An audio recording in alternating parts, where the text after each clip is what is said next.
So we came together on March 15th, 2020.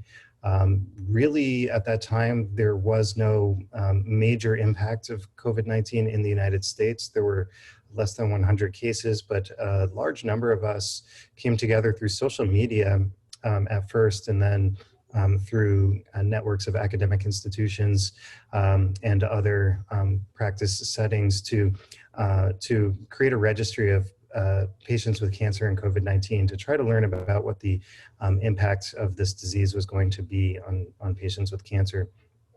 And really by the end of 1 month into this work, we had over 90 participating institutions, and we're now at 110. So we reported on our first results at the ASCO meeting this past weekend, and those first results consisted of 1,035 cases reported to the consortium by the end of the first month.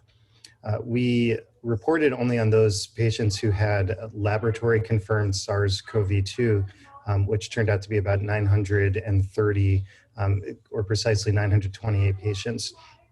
And so looking at those patients, the first basic things that we looked at were demographics. We found that the patients were about 50-50 female-male.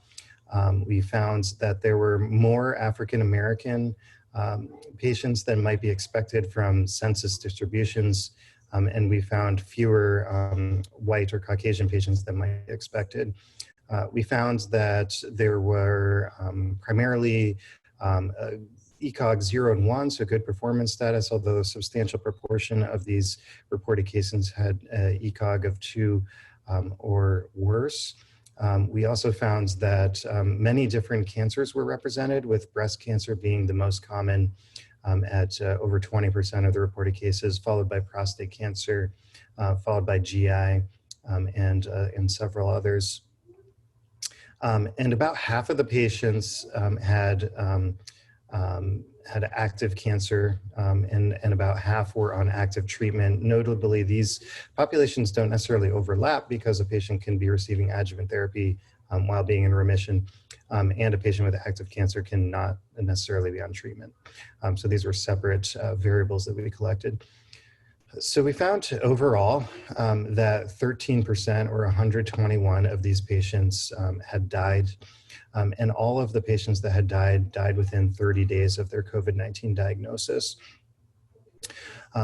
When you think about this number, one number you can compare it to is the global average for mortality, or the United States average. Either of those, it's around 6%. In either way you look at it, this is about twice those averages. One thing I forgot to mention earlier is that these patients were substantially older, with a median age of 66, and actually 30% of the cohort was over the age of 70. And certainly when we started to look at subgroups, the older patients had the highest rates of mortality. One thing we note is that patients who have no comorbidities and have an ECOG performance status of 0, and this constituted 86 patients out of the 928, there were no deaths reported in that particular group. Whereas on the opposite end of the spectrum, if you look at patients with an ECOG performance status of 2 or worse who ended up on mechanical ventilation, the death rate was 85%. Looking at specific factors, we conducted a multivariate logistic regression analysis with partial adjustment to see if we could account for specific risk factors. And the ones that emerged in particular were male sex, older age, being a former smoker, having more than 2 or more comorbidities. These were the what you might call general risk factors that we found associated with a worse outcome. And then when we looked at cancer-specific risk factors, having the ECOG performance status of 2 or worse was highly associated with mortality, as was having a progressing cancer, which was associated with a 5-fold increase in mortality relative to patients who were in remission.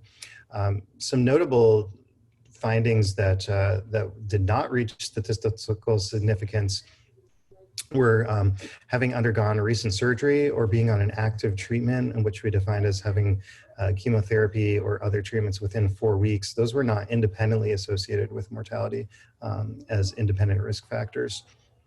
One last finding that we had was that the treatment with the combination of hydroxychloroquine and azithromycin was associated with a 3-fold increase in mortality, although there are many factors that go into that finding, including potential confounding by indication. So our conclusions from this study were that the overall outcomes for patients with cancer are worse than the average population. And that's looking at the primary outcome of death, but as well as secondary outcomes with nearly half of the population hospitalized. We found independent risk factors, as I mentioned previously, and we found a signal for the treatment with hydroxychloroquine and azithromycin, but we strongly recommend that these drugs be evaluated in a prospective setting to evaluate whether they have a risk or a benefit.